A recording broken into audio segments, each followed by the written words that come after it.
General फैज़ हमीद के career को लेकर और खुद जनरल बाजवा के करियर को लेकर जो कंट्रोवर्सीज़ हैं उस पर तो अब सभी का इत्तेफाक है कि इंतहाई मुतनाज़ तरीन ये फ़ौजी जर्नल थे। तहरीक इंसाफ का भी इस बात पर इत्तेफाक है, नून लीग का भी इस बात पर इत्तेफाक है, पीपल्स पार्टी का भी इस बात पर इत्तेफाक नज़र आता है।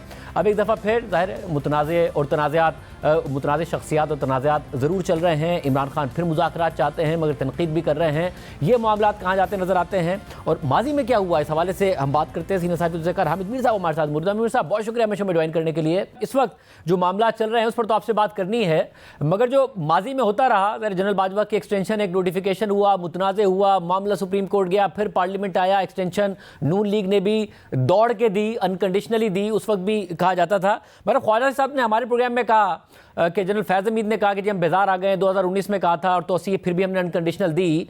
ये अब जनरल फैज़ हमीद के करीबी ज़रा डिनाई कर रहे हैं। ये क्या मामला हुआ था, क्या कहानी चल रही थी उस वक्त? देखें, ख्वाजा आसिफ साहब ने कोई नई बात तो नहीं की, लेकिन जो नई बात शायद अभी ख्वाजा साहब ने आपके साथ नहीं की वो ये है कि जनरल फैज़ हमीद साहब के साथ जिस जगह पर मुलाकात हुई थी ख्वाजा आसिफ साहब की, वो मेरा ख्याल है उन्होंने नाम तो आपको बताया होगा, जनरल एजाज अमजद साहब का। उनके घर पे मुलाकात हुई थी। तो उनके जो दामाद हैं एजाज अमजद साहब के, वो अभी तक ख्वाजा मोहम्मद आसिफ साहब को धमकियां देते हैं, जो कि ख्वाजा साहब आज भी पाकिस्तान के वज़ीर दफ़ा हैं।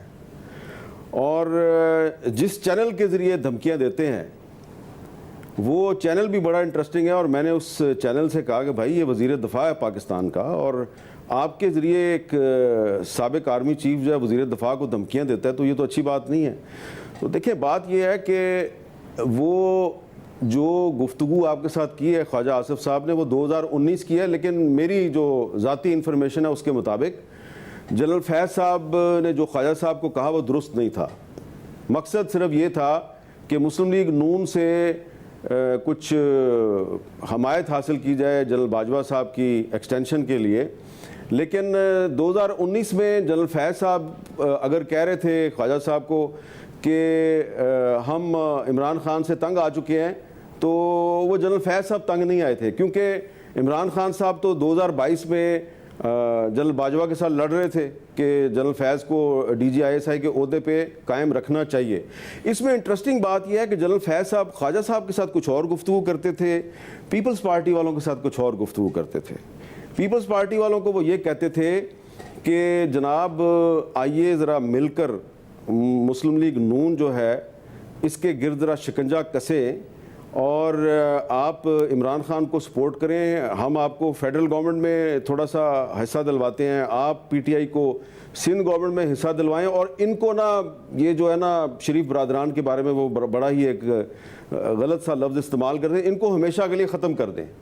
अब वहाँ पे पीपल्स पार्टी वाले जो हैं उनको दोबारा से जमहूरियत याद आ गई, दोबारा आइन याद आ गया। तो उन्होंने फिर फैसला किया कि बजाय कि हम ये इनकी बातों में आके तो हम PTI के साथ अलायंस करें, तो उन्होंने फिर नून लीग के साथ बात करके PDM बना ली। और फिर इस तरह जब PDM बन गई तो नवाज शरीफ साहब को एक बारगेनिंग का मौका मिला। तो जो फैज़ साहब ने ख्वाजा साहब से बात की, मेरा ख्याल है उसका मकसद सिर्फ उनकी हमायत लेना था। उस वक्त तक फैज़ साहब इमरान खान साहब से बिल्कुल भी तंग नहीं थे।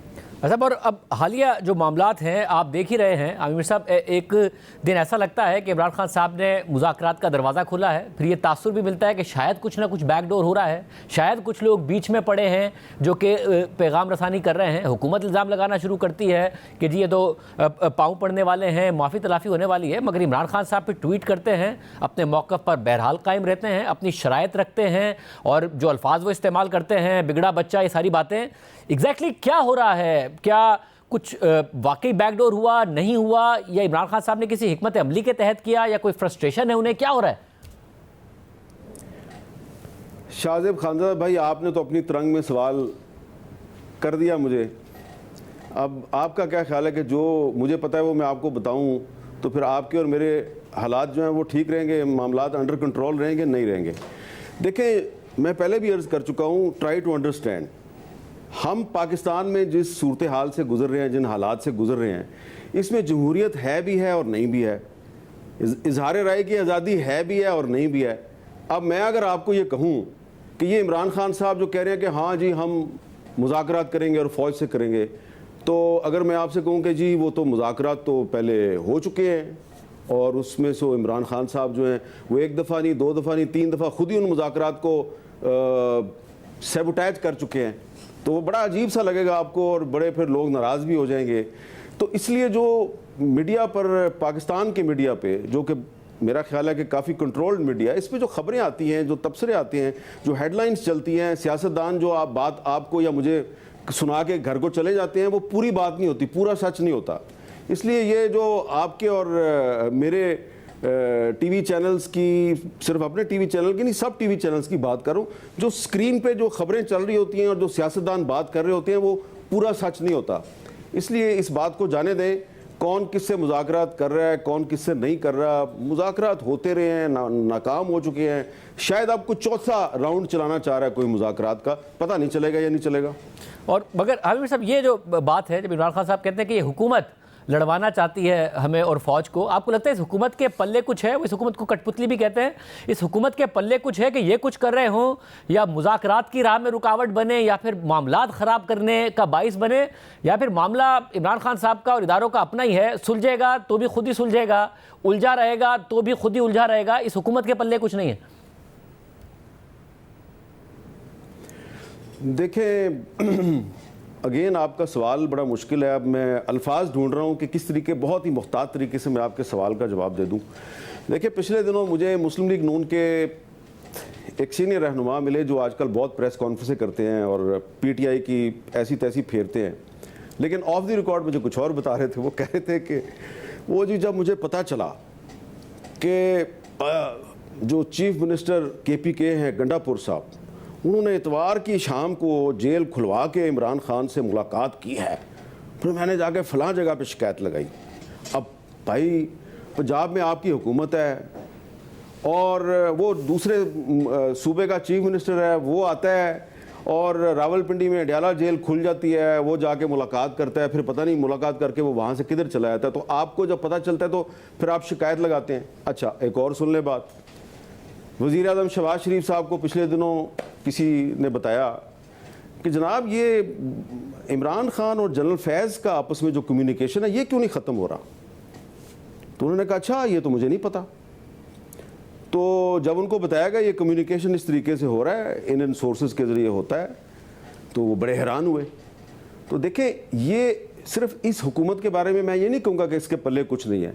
इससे पहले जो हुकूमत थी उसके पल्ले भी कुछ नहीं था, उससे पहले जो हुकूमत थी उसके पल्ले भी कुछ नहीं था। तो ये बस मामलात इस तरह चल रहे हैं। लेकिन मुझे लगता ये है कि ये हुकूमत जो है वो उसके पल्ले एक चीज़ तो है, और वो है ओवर कॉन्फिडेंस, ज़रूरत से ज़्यादा एतमाद। और ये वैसा ही एतमाद है जैसा कि इमरान खान साहब जब वज़ीर आज़म थे तो उनके पल्ले भी यही कुछ चीज़ थी।